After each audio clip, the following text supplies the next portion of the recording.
The subway platform was crowded at 7:45 a.m., everyone rushing to get to work on time. David Torres checked his phone nervously. If this train didn't come in the next 3 minutes, he'd be late. Again. At 36, David was a single father to twin 9-year-old boys, working as a facilities coordinator at Meridian Financial Group. He'd been late 4 times in the past 2 months, each time because of childcare issues, sick kids, or subway delays. His supervisor had warned him, one more late arrival and he was done. The train pulled in. David squeezed into the packed car, already planning his apology to his boss. Then he heard it, a woman's voice, strained and frightened. "Please, I need to sit down. I'm pregnant. I don't feel well." David turned. A woman in her late 30s wearing an expensive business suit was swaying on her feet. Her face was pale, beaded with sweat. She was clearly in distress, and the car was so packed she couldn't even reach a pole to steady herself. People around her looked away, uncomfortable. No one wanted to give up their seat. "Here," David said immediately, pushing through the crowd. "Take my seat." But there was no seat. He'd been standing. He turned to a younger man sitting nearby. "Sir, this woman is pregnant and unwell. Can she please have your seat?" The man put in earbuds and looked at his phone. The woman stumbled. David caught her. "Okay, we're getting off at the next stop. Can you walk?" "I think so. I just feel dizzy. And there's cramping. I'm 28 weeks pregnant. Something's wrong." The train stopped at Jackson Street. David helped the woman off, supporting most of her weight. On the platform, she collapsed onto a bench, breathing hard. "I'm calling 911, David said. "No, please, I'll be fine. I just need a moment." She gasped in pain, clutching her stomach. "Oh God, something's really wrong."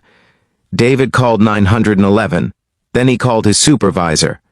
"Torres, where are you? You're 10 minutes late. I'm at Jackson Street Station." A pregnant woman collapsed on the train. "I'm waiting with her for an ambulance. I'll get to the office as soon as I can, but I can't leave her alone." "This is your 5th time being late, Torres. I warned you. Don't bother coming in. You're fired. HR will mail your final check." The call ended. David stared at his phone. He'd just lost his job, his health insurance, everything he needed to support his sons. But the woman in front of him was in pain and scared, so he pushed his own crisis aside. "What's your name?" David asked gently. "Catherine. Catherine Winters. Please, I can't lose this baby. I've had 2 miscarriages already. This is my last chance." She was crying now. "You're not going to lose the baby," David said with more confidence than he felt. "The ambulance is 3 minutes away. You're going to be fine. Tell me about the baby. Boy or girl?" "Girl. I'm naming her Sophie after my mother. I'm not married. This baby is from IVF. She's everything I've wanted for 10 years. Catherine gripped David's hand. "Thank you for staying." Everyone else just walked away. The ambulance arrived. The paramedics worked quickly, getting Catherine on a stretcher. She held onto David's hand. "Come with me," she said. "Please. I don't have anyone else. My parents are gone. I don't have siblings. I'm alone. Please don't leave me alone." David thought about his job. Already lost. His boys, at school until 3 p.m. He had nowhere he needed to be except beside this terrified woman who had no one. "I'll come," David said. At the hospital, doctors determined Catherine had placental abruption. Emergency surgery saved both her and the baby, but it had been close. If she'd stayed on that train another 10 minutes, both might have died. David stayed in the waiting room for 4 hours. When Catherine woke up after surgery, he was the first person she saw. "Your baby girl is fine," David said. "The doctor said you'll both be okay." Catherine cried with relief. Then she looked at David. "You stayed all day. Why?" "Because you needed someone," David said simply. "I'm glad you're both safe. I should go now. My sons get out of school soon." "Wait. I need to know your name." "David Torres." "David, what you did this morning, you saved my daughter's life. And mine. Let me repay you somehow."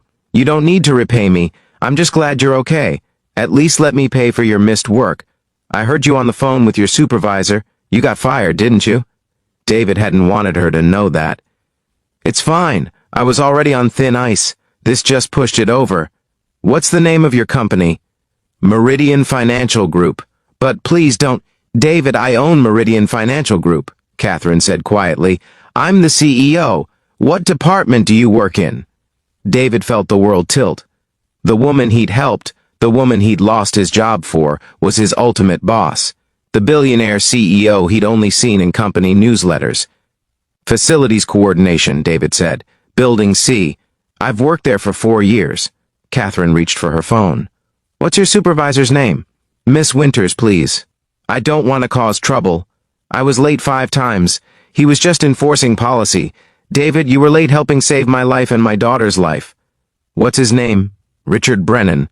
Catherine made a call. David heard only her side of the conversation. Richard, this is Catherine Winters.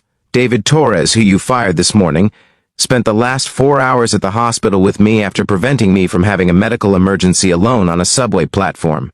He lost his job because he stayed to help me. Here's what's going to happen. David is reinstated immediately with full back pay. You are suspended without pay for 1 week for firing an employee who was performing an act of humanitarian assistance, and you will personally apologize to David. Is that clear? She hung up and looked at David. You're not fired, and I'm implementing a new company policy. Employees who are late due to emergency assistance to others will not be penalized. We should reward that behavior, not punish it. You didn't have to do that, David said. Yes, I did. You helped me when dozens of people walked past. You stayed with me when you had every reason to leave. You put my crisis above your job security. That's the kind of character I want in my company. In fact, I'd like to offer you a new position. Miss Winters, I'm happy in facilities. Head of Corporate Social Responsibility. You'd develop and run our employee volunteer program, our community outreach, our disaster response initiatives. It's a director-level position. Salary is $120,000 plus benefits, and the hours are flexible, because I know you're a single father. I need someone who understands that helping others matters more than corporate policies. That's you. David couldn't speak. $120,000 was more than double his current salary. Director level was several promotions above where he was. I don't have the qualifications. You have exactly the qualifications I need. You have character. You have compassion. You stayed with a stranger who needed help even though it cost you everything. Those aren't skills you can teach. Everything else you can learn. 3 months later, David started his new role. He developed programs that became models for corporate responsibility, employee volunteer days, emergency assistance funds, community partnerships. Meridian Financial Group's reputation for social responsibility improved dramatically. 1 year later, Catherine's daughter Sophie was born healthy after the early medical intervention. Catherine brought her to the office to meet David. This is Uncle David, Catherine told the baby. He saved both of us, and he's made this company remember what really matters, that we're people before we're employees. She looked at David. Thank you for being late that morning. Thank you for helping a stranger. You changed my life and my daughter's life. And you've changed this company for the better. If this story touched you, like, share, and subscribe for more stories about choosing compassion over convenience. Comment about a time helping someone cost you something but was still the right choice. Your story might inspire someone to help when it's difficult today.